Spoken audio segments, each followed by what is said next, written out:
Hey, IFBB Pro, Johnnie O Jackson, and welcome to this edition of the Hardcore Truth with Johnnie O Jackson. And I am Johnnie O Jackson. Man, I really appreciate you guys coming in, listening to me, sharing this time with me. I wish somebody would call my wife and let her know she should listen to me too.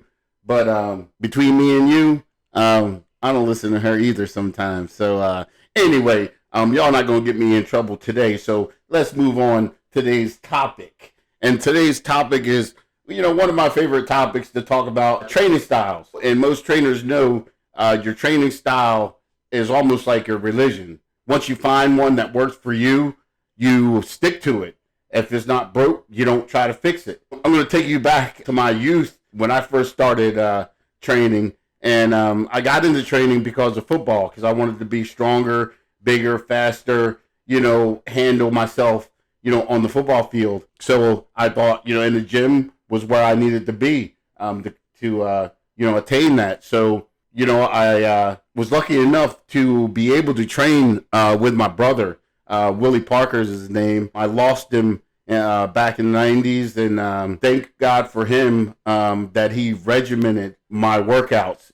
He watched me. He brought me into the gym. He taught me different, exercises, of course. He was a bodybuilder, by the way. And back then, bodybuilding was really a more of a cult following than it is now, if I can call it that, because it was a really small group of guys and gals who was really into it, into the look as well. And I have to say, living in the black community, or being in the black community, being an African-American or a black guy, whichever one you want to say, I have to say it wasn't really popular in the black community, bodybuilding or being real muscled up. I mean, genetically we're pretty muscular and lean anyway, so we don't necessarily have to do a whole hell of a lot. I say that, but in truth, everybody has to put down 110% to get the size that they want to achieve. But in saying that, like I said, genetically, we,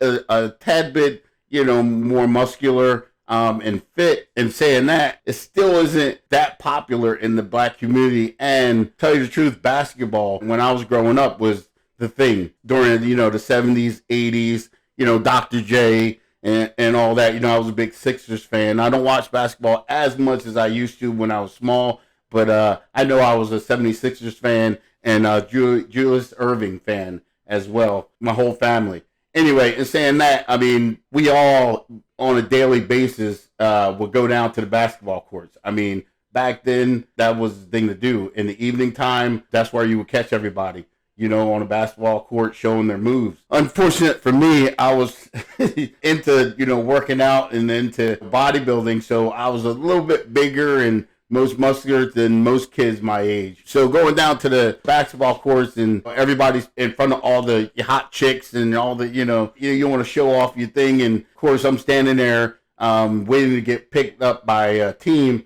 and just standing there and just standing there and just standing there because of, my stature or being muscular and a little bit bigger. They would look at me and think, oh, you're just going to throw bricks. Throwing bricks means just throwing it into the backboard. Boom. Never making a basket, basically. Hopefully you like that sound effect. Boom. That's pretty close, I thought. Anyway, but that's the way they looked at me, as this guy is going to, cause a lot of fouls and throw a lot of bricks. So do we really want him on our team? So unfortunately for me, I stood around until there was nobody else to pick. Or, one of my siblings felt a little bit sorry for me that day and, picked me up on his team. Anyway, that's a totally different topic to talk about. I had a little bit of basketball skills and stuff like that, especially guarding, playing defense. And most people were kind of a little bit scared of me being muscular. So, it helped a little bit in the intimidation part on defense. Offense, not so much, but I did what I put down what I could put down. Let me put that to you. So anyway, that was that. And like I said, growing up in the black community, it wasn't the most popular thing, wanting to be a bodybuilder or want to be a professional bodybuilder. But hell, you know, that's was my love. I just caught on to it. Like I said, I worked out with my older brother. I was blessed enough to be able to work out with my older brother. And who wouldn't want to hang out with their teenage brother and his buddies? You know, I got to enjoy that and got to share a little time with him, as well as I shared with you in the beginning. I lost him at a very early age. So I feel as though, you know, that time we spent together in the gyms together, training and all this, you know, was well served, because I still miss him today and will for the rest of my life. But, you know, God had other plans for him, for me, and for all of us. So we just have to follow what he has for us and do the best with what we have for what he blesses us with. So anyway, I just remember training with my brother in Lasasso's gym. Then there was Foreman's gym, and this is in Hamilton, New Jersey, the blueberry capital of the world, mind you.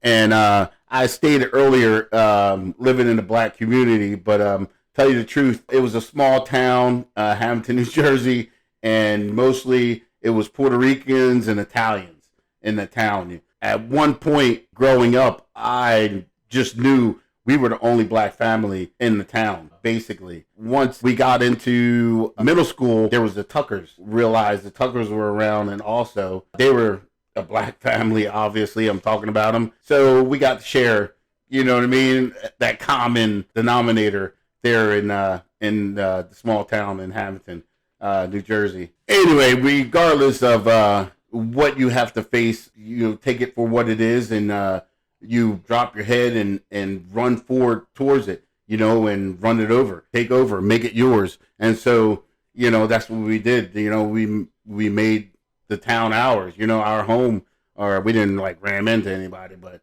you know what I'm trying to say. You dealt with the cards that you're dealt with, and you deal with it the way you need to deal with it in an appropriate way. You know, and living that way, you definitely want to make sure you're able to handle yourself, protect yourself, you know, whatever it takes to survive. So, like I said, in the gym as well, gave me the confidence and, you know, the size. And I would say, you know, learning so much in the gym, the knowledge of handling myself, of self-confidence, no matter where you are or who who you're with. You know, it's all about you, and it's about you showing everyone you deserve the self-respect that you give out. And if you give it out, more than likely you'll get it back as well. Anyway, back to training. Training styles. You know, my training technique, training with my brother, pretty much, like I said, is the same as it is today.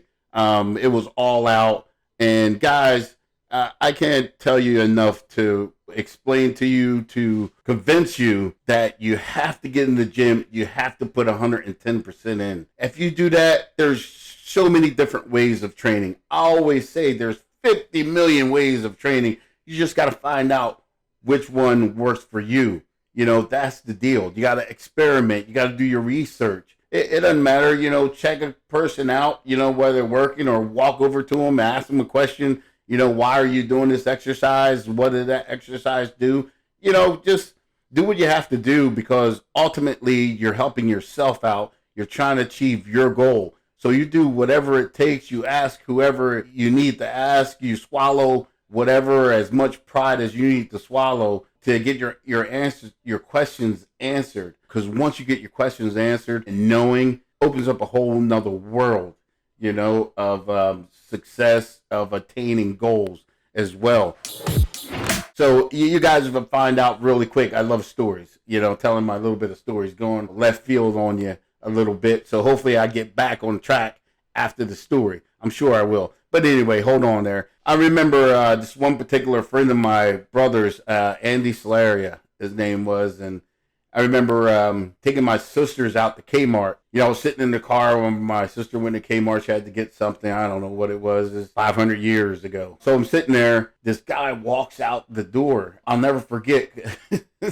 He had a red and white striped shirt on. It was kind of cut short. Not so you could see his navel, but, you know, pretty short there. You know, he had cut off sleeves as well. He was walking like he couldn't bend his knees. You know that walk where, you know, guys are walking and their legs are so big, you know, they can barely move them or whatever like that. Well, this guy was walking like that. I was like, holy crap. look at this guy, some of the biggest arms I ever seen in my life also. Man, I remember like it was yesterday. I was like, oh my God, oh my God. So that stayed in my head. Come to find out, it was a friend of my brother's, like I said, Andy Solario is a friend of my brother's. I was working out in Foreman's gym one day, and he was in there working out, and he asked me, did I want to do legs the next day with him? And I was like, holy crap, I couldn't believe it. This guy is asking me to do legs or whatnot. And of course, I was like, yeah, absolutely. Man, I didn't know what I was getting myself into. So the next day we get in there, and I mean, we hammer it. Of course, the basic squats and, leg press, leg extensions. And I mean, we went after it. Mind you, I just got back from Saudi Arabia. Just had got back. It was 1992. Just got back. And I just bought a brand new 92 Black Thunderbird. Man, I love that car. Man, I'm trying to tell you, I love that car. Anyway, so I'm in my car rolling around town and pull up to the gym. Once I pull up to the gym, I notice, a few guys come out to the gym and kind of look, and I'm like, crap, man, now I got to get out. So then I open up the door, I get out, and guess who I was walking exactly like, because I could not bend my knees. My quads were so tore up. My legs themselves were so tore up. And as soon as I got out and started walking, they all pointed and was like, he got the walk. He got the walk. Yeah, that's a fond memory for me growing up. I say fond, but a painful fond memory of getting introduced to an actual leg day. I thought I was training. I thought I was getting down. But, yeah, no, I wasn't. But, hey, surprised or welcome in. And I guess I got bit, that day. And, it just stuck with me because every day after that, I had to have that same feeling after a workout. I have to go balls out, balls to the wall, get it done. You know what I mean? I can't say enough for being mechanically correct. Also, so important to use leverage. Try to be as perfect as you can. But the gain size, guys, sometimes you got to throw that out the window. It don't always have to be pretty. It just has to be effective, And effective means not getting hurt and breaking down that muscle belly, to the fullest. It's so important. One of the things that people always talk about when it comes to me is my traps. You know what I mean? How big my traps are. It's a blessing and a curse. I always tell people it's a blessing and a curse. They'll be like, man, your traps. But they, not so much now because I'm retired. I don't lift as intense as I did. Well, I lift as intense. I would say as heavy as I did. But, they used to cause me so much aggravation because the accumulating knots in them really, really quick. I would get them worked out, and within 2 or 3 days, they're knotted back up. Man, I'm trying to tell you, it's a pain in the butt. Also, standing on stage, if you're standing next to a guy who got a wide shoulder base, I hated that because of my traps actually make me look not necessarily taller, but makes me look more narrow, because of the traps going up and not, not as wide. So I saw that, after a few shows that I had to work on my outer delts or my side delts to bring them up, so I can match some of these guys that has the wide base. They not necessarily have great traps like I do, but I have to say it makes a difference having that wide base when you walk out on stage, and that presence walking out on stage means a lot. And so talking about shrugs, how I got them this big. Actually, I wouldn't say it was a mistake, but it was more like I didn't realize what I was doing until I got big enough to see what I did. And so saying that, when I was 14, 15 years old, I could put at least 8 plates on either side of the bar and shrug for 10 to 12 reps. So after I figured out I can do that, I started loading up the bar, after every workout, just to do it in the gym. So people be like, oh my God, look at that little kid. Oh my God. And so as soon as I start hearing that, then I really start, getting after it, and thought, yeah, that's what I'm gonna do every day, just to go so I can show out. And that's all it was. Mostly to show out, more it was to build traps. But in showing out, hey, I was able to, build big traps. So there you are. So yeah, I had some, really great experiences and stuff like this in the gym. I'm learning so much about myself. Now moving on into the military. I was in the military for 10 years in the Army. And I have to say, training my whole life going into, mind you, I had to do pre-boot camp before boot camp. So because when I signed up to go in the military, I signed up to be a welder, 44 Bravo. And so that came with me going to a 4-week pre-basic training, before the 6-week basic training. So lucky me, I got to do basic training twice, a mini basic training and then the regular basic training. But I have to say, working out every day, keeping myself in shape, getting in the gym. I mean, I had harder football practices, I have to say, than I had training in the military, just because I kept myself at that level of athleticism and conditioning. So it can help you guys out as well. So many different ways. If you decide to do something like that, military, become a policeman, firefighter, something like that, that's, you have to be athletic. You have to be strong. Definitely, working out in the gym, you can't go wrong, guys, with that. You cannot not go wrong with that. So in the military, I brought that same concept with me, that same style with me, that all out, balls out, 110% in the gym. I got a few guys to come in the gym and train with me, and I say only a few because after that one time, they were like, hell no, we ain't going back to the gym with Johnny. Johnny ain't got no damn sense. And I do, but I don't when it comes to that, because I'm going to get down. And if you ain't ready for it, you'll never be ready for it once you get in there. But I have to say, I had one buddy, Ronaldo Smalls. Big ups. You better be listening to me, man. Big ups to you. We trained together mostly, most of my career in the military. And it's really rare to find someone that you connect with in the gym and honestly, trust enough to spot you and to have your back. Once you do find someone, that person damn near becomes, your lifesaver or your best friend or your brother from another mother, or whichever way you want to put it, because y'all become close because you trust each other, with each other's life. Because, in the gym, believe it or not, really one wrong move up under 700-800 pounds could be your last wrong move, and if you don't have people or a person that you can trust to have you back, it's even worse. But I never had to worry about that with him. He had my back. We put it down. He was with me, like I said, almost throughout my military career. He also, was there when I turned pro. We were out in the military and all that stuff, but he still traveled up to Atlanta and watched me turn pro in Atlanta. So that was, awesome. I appreciate you, man. Thank you so much. Never forget you. Love you. Yeah, every aspect of my life, pretty much training's been a part of it. And I don't think it ever will not be a part of it, And when powerlifting came into play in my life was actually, I was lifting in Strauss Fitness here in Hurst, Texas. And Steve Goggins, he had the world record in squats at the time. He had 1,033 was his record.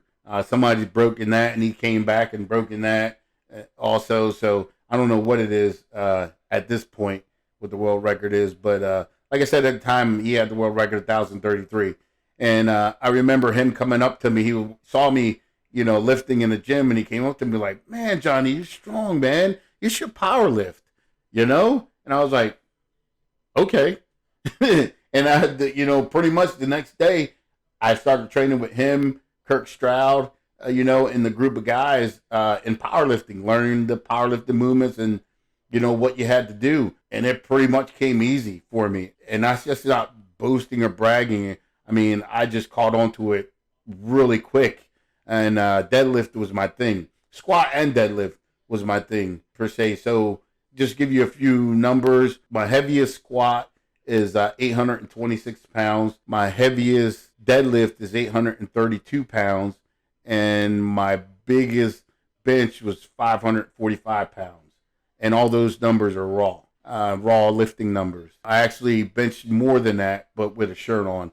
So who cares how much that was, tell you the truth. So yeah, that's where my powerlifting career started, with meeting him and getting in the gym and started training with those guys. And it really took off to where, and never gave up bodybuilding, mind you, but I thought, why not do this, to get thicker, bigger and thicker? Because, that's the only thing that could come out of this. It's me getting bigger. It's breaking down my body even more than what I ever have, and then getting bigger, So why not? Let's do it. So I caught on to it, and I remember when we started Deadlift, we did 600, 500 the first week, and that was I grooved it pretty easy. Next Friday, we ended up with 600.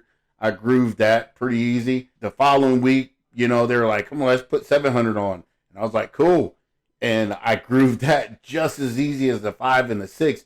And I was like, I want to do, 800 next week. And they're like, hey, man, I don't know. It don't work like that. You know what I mean? You're moving up pretty quick. I was like, I don't care. I want to do 800 next week. Let's just go for it. And so they were like, okay, let's do it. And mind you, they brought a few extra people in just to cheer me on and stuff like that. It was a Christian team. They went around and, they ripped telephone books in half and folded frying pans and all this crazy, strength stuff. I remember this one guy, he was like 400 pounds. I mean, he was huge.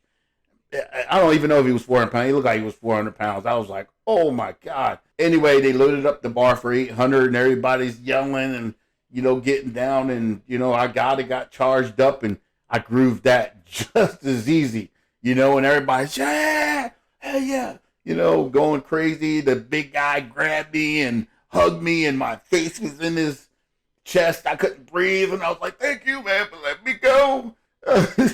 It was crazy and it was crazy awesome. And then I was like, next week I want to do 900. And they're like, whoa, okay, let's try it. And so we did, tell you, we did the following week. We went up to 900 and I got it to my knees. I got it up to my knees and failed there. But, it is what it is. They were like, well, at least we know, you got a limit.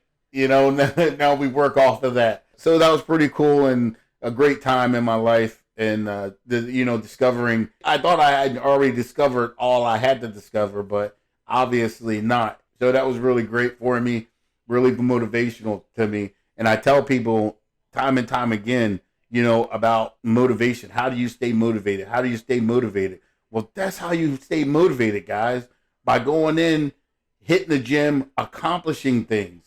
It don't have to be, you don't have to change the world. It don't have to be the greatest thing since sliced cheese. Still, those small victories motivate you to come in the next day and do it again, and do it again. I'm telling you, it's so worth it. So worth it. So that was one of the great accomplishments in my life. The other one was actually finding my workout partner, Branch Warren. To back up a little bit, back to when I turned pro in Atlanta. Well, he did also. Actually, and we all turned pro that day.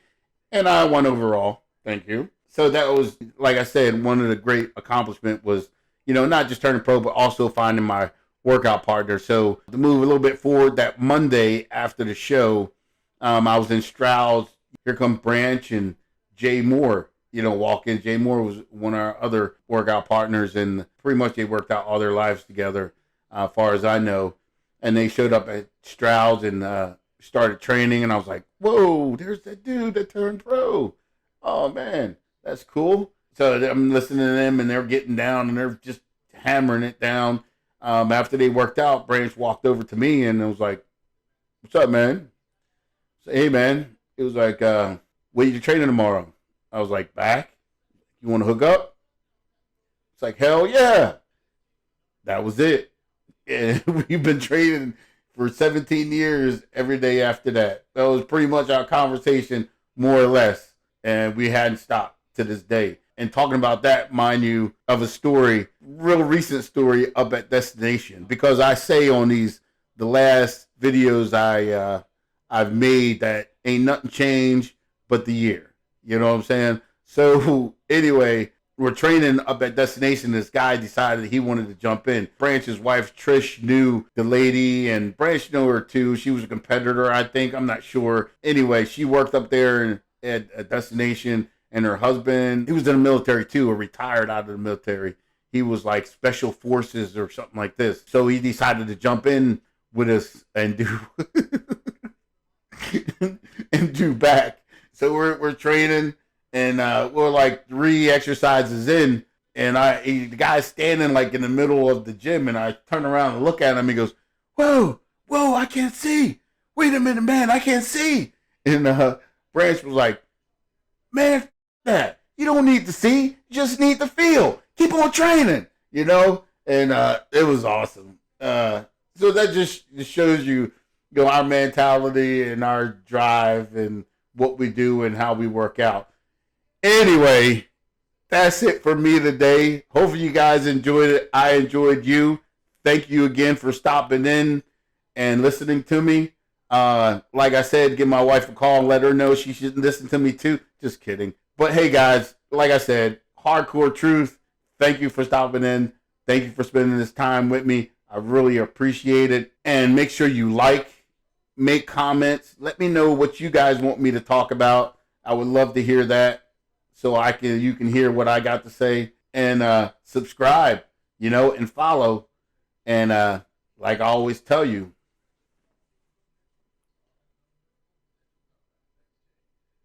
see you at the gym.